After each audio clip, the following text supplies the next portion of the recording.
शरीर में रहकर भी शरीर से अलग रहना, ये भगवान महावीर की तपश्चर्या और साधना होती है। एक बात याद रखना, एक घड़ा जब पक जाता है ना, अग्नि में जल करके पकता है, जब किसी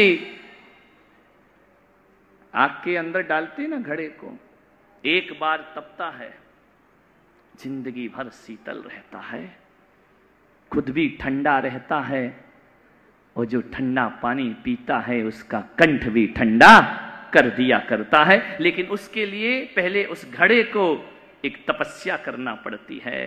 काला कोयले को कितनी भी साबुन लगाओ वो गोरा होने वाला नहीं है। काला कोयला काला ही रहेगा।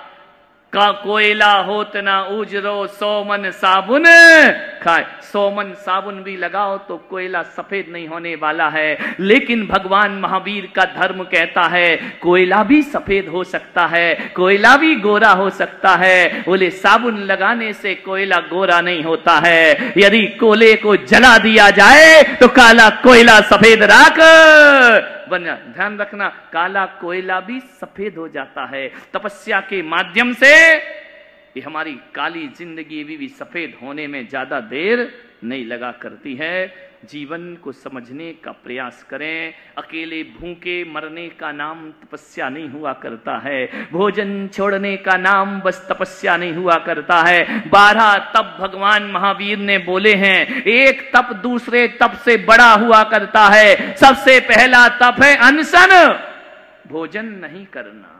समझ में आ रहा? वो भी एक तप है, अनशन नाम का तप है। अनशन से बड़ा होता है ओनोदर। ओनोदर जानते हो क्या होता है? क्या होता है ओनोदर?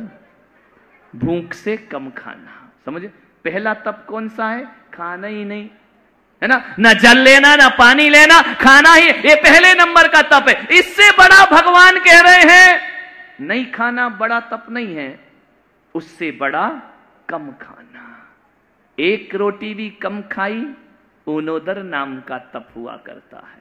ऊन माने कम, समझ में आ रहा? उदर माने पेट। अपने पेट में एक रोटी भी कम खाई, उपास से बड़ा हुआ करता है। एक रोटी कम खाना तपस्या हुआ करती है। आप सोचो कि भगवान कहां ले जाना चाहते हैं आपको। ये 12 तप आपको कहां ले जाना चाहते हैं? पहला अनशन, दूसरा ऊनोदर, तीसरा वृत्ति परिसंख्यान। समझ में आ रहा? जानते हो वृत्ति परिसंख्यान? अटपटे नियम लेकर भोजन करना। आज मैं ये नहीं खाऊंगा, आज मैं वो नहीं खाऊंगा। थाली दिखाई, कटोरी आई, ये वाला हटाइए, ये वाला हटाइए। इसको बोलते हैं वृत्ति परिसंख्यान। जो बना है उसे सब नहीं खाना है, कुछ निकाल देना है और कुछ ग्रहण कर। ये वृत्ति परिसंख्यान क्यों बोला जा रहा है? और इसके बाद बोला जाता है रस परित्याग। रस परित्याग, रविवार को नमक नहीं खाना, सोमवार को क्या नहीं करना? हरी नहीं, हरी कोई रस नहीं होता, खाली दिन था इसलिए डाल दिया है। मंगलवार को मीठा नहीं खाना, बुधवार को घी नहीं खाना, गुरुवार को दूध नहीं पीना, शुक्रवार को दही नहीं खाना, शनिवार को तेल नहीं खाना, रविवार को कौन बोला दुनिया से चले जाना? ध्यान रखिए, ये रस परित्याग। एक एक रस छोड़कर भोजन करो। भगवान ने ये क्यों नहीं कहा कि सारे ही रस छोड़ दो? नहीं, एक दिन ये खाओ, एक दिन वो खाओ, एक दिन वो खाओ, एक दिन वो खाओ।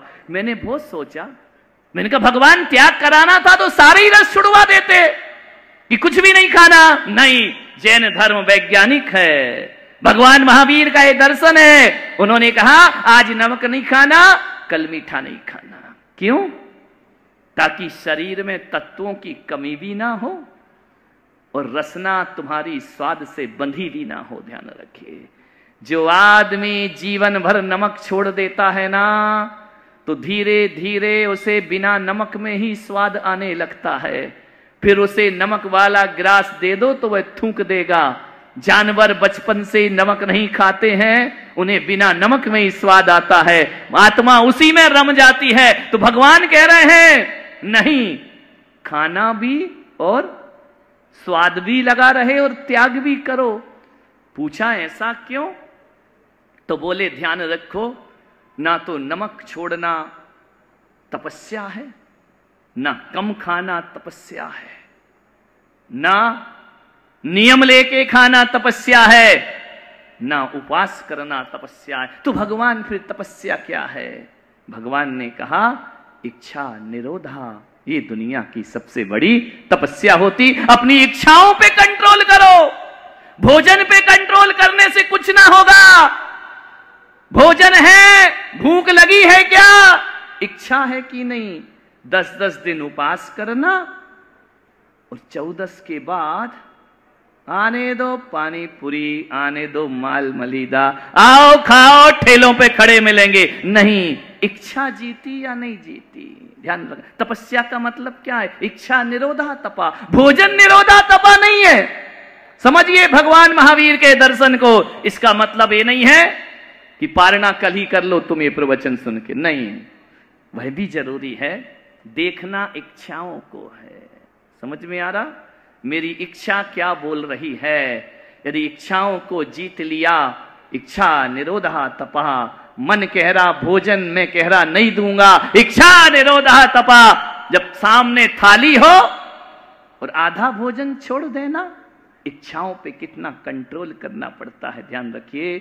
जिस आदमी ने नियम लिया कि भोजन करना ही नहीं है, उसे ज्यादा तकलीफ नहीं होती है। थाली सामने हो फिर छोड़ना, ये बड़ा इच्छाओं को कंट्रोल करने का बहुत बड़ा साधन है। इच्छा सामने होके नहीं खाना।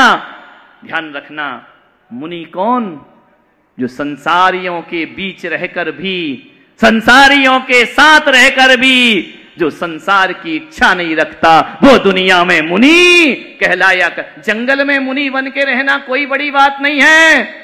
कामी भोगियों के बीच साधना करना, ये जीवन की बहुत बड़ी तपस्या। जंगल में कौन डिस्टर्ब करने आ रहा? यहां तो पग पग पे आ रहे हैं, एक से एक रूप सौंदर्य आते हैं, निर्विकार बैठना है, ध्यान रखिए। एक से एक आकर्षण आते हैं, नहीं, उसमें अपने मन को कंट्रोल और इच्छाओं का निरोध करना, ये दुनिया की बहुत बड़ी तपस्या है।